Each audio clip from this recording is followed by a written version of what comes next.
नमस्कार। सुदर्शन न्यूज के हमारे इस विशेष कार्यक्रम हरियाणा डायरी में मैं लावनी विनीत एक बार पुनः आप सभी का स्वागत करती हूं। हरियाणा के मुख्यमंत्री नायब सिंह सैनी जी रेवाड़ी जिले के बावल हलके में मेघावल उत्थान समिति के तत्वाधान में आयोजित समस्त अनुसूचित जाति समरसता सम्मेलन एवं प्रतिभा सम्मान समारोह में बतौर मुख्य अतिथि शामिल हुए।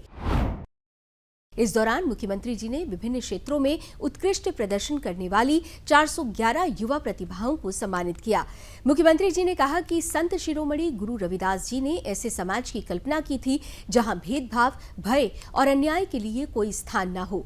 वहीं महात्मा ज्योतिबा फुले और माता सावित्रीबाई फुले ने सामाजिक कुरीतियों और रूढ़ियों को चुनौती देते हुए शिक्षा को हर वर्ग तक पहुंचाने का ऐतिहासिक कार्य किया और विशेष रूप से महिला शिक्षा के लिए महत्वपूर्ण संघर्ष किया।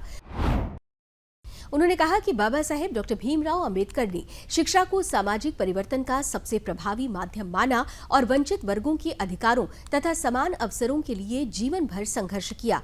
मुख्यमंत्री जी ने कहा कि इन सभी महापुरुषों के रास्ते भले ही अलग अलग रहे हों, लेकिन उनका उद्देश्य एक ही था, समाज में ज्ञान, सम्मान, समानता और सामाजिक न्याय को मजबूत करना तथा हर व्यक्ति को आगे बढ़ने का समान अवसर देना।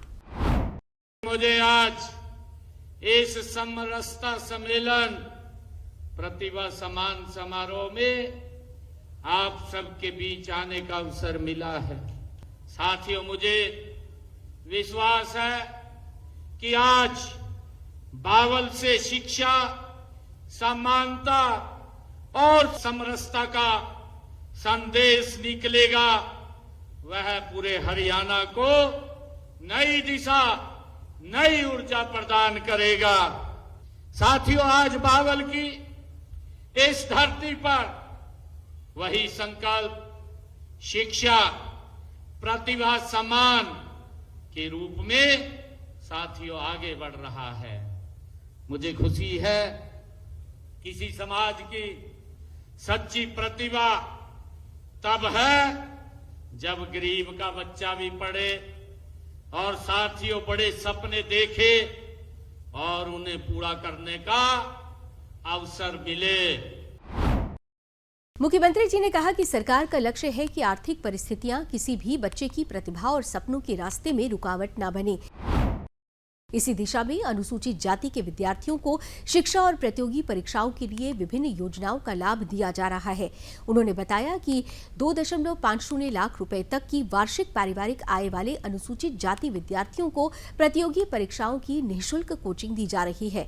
वहीं डॉक्टर अंबेडकर मेधावी छात्रवृत्ति योजना के तहत विद्यार्थियों को 8 से 12 हजार रुपए तक की वार्षिक छात्रवृत्ति और पोस्ट मैट्रिक विद्यार्थियों को 2,500 से 13,500 रुपए तक शैक्षणिक भत्ता तथा अनिवार्य फीस की सुविधा उपलब्ध कराई जा रही है। मुख्यमंत्री जी ने बताया कि 9वीं और 10वीं कक्षा के विद्यार्थियों को 3,500 रुपए, जबकि छात्रावास में रहने वाले विद्यार्थियों को 7,000 रुपए की वार्षिक छात्रवृत्ति दी जा रही है।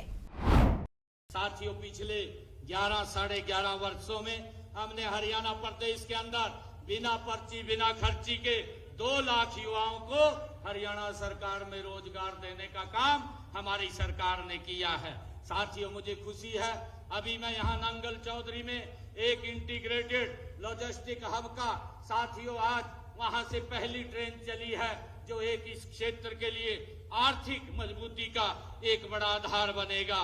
साथियों, देश के यशस्वी प्रधानमंत्री आदरणीय नरेंद्र मोदी जी की जो सोच है कि हमने विकसित भारत बनाना है और उस विकसित भारत में हमारे जो ये बच्चे हैं आने वाले समय के अंदर इस विकसित भारत की ये मजबूत नींव होंगे। साथियों, हमने इसी साल के अंदर लगभग 45,000 बच्चों को अपने तीसरे कार्यकाल के अंदर 45,000 बच्चों को साथियों नौकरी देने का काम बिना पर्ची, बिना खर्ची के किया है। साथियों, यही सामाजिक समरसता है, वास्तविक अर्थ। साथियों, गरीब माँ का बेटा हो या मेहनत कश मजदूर की बेटी हो, साथियों नौकरी उसकी पहचान से नहीं, उसकी योग्यता से साथियों उसको मिलनी चाहिए। इसके अलावा 9,090 विद्यार्थियों को करीब 3 करोड़ रुपए की लागत से मुफ्त साइकिलें वितरित की गई हैं, जबकि कक्षा पहली से 8वीं तक के 4.02 लाख विद्यार्थियों को 44.18 करोड़ रुपए की प्रोत्साहन राशि दी गई है। सुदर्शन न्यूज के हमारे विशेष कार्यक्रम हरियाणा डायरी का आज का ये अंक यहीं समाप्त होता है। कल एक बार पुनः आपसे भेंट होगी इसी समय। तब तक के लिए लावनी विनीत को दीजिए अनुमति। नमस्कार।